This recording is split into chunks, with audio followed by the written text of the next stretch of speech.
طبعا لعريسنا الليله وعروستنا الليله عزبه العوايشه وحلاوه عزبه العوايشه وادب عزبه العوايشه.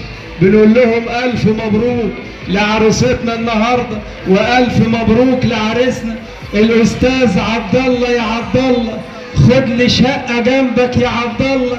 الاستاذ عبد الله ابن الشيخ هشام ابو حسنين ابو جبريل الزملكاوي، بحلم بيك انا بحلم بيك، ويا مصر يا حبيبي انا مستنيك. ما تنساش يا استاذ سيد يا ابو حسنين يا ابو جبريل يا حبيبي ان احنا في المركز الاول، وانت يا اهلاوي يا حبيبي في المركز ال13 يا حبيبي. انا مش شايفك، ما تلسنيش وما تكلمنيش. خلي بالك خلي بالك، انا نفسي اعرف حسام حسن بيعمل ايه؟ ماسك المنتخب ما بيلعبش احسن لعيب في مصر، وهو الراجل المهاجم الصريح بتاعنا اللي اسمه مصطفى محمد يا حبيبي اللي مقطع الدنيا في فرنسا. سيبك يا حبيبي من العريس ده، العريس زملكاوي وحبيبنا، العريس زملكاوي. خد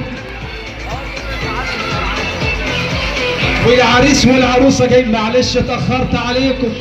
خش يا عم خلاص مش مشكله. انت زعلان عشان انت اهلاوي؟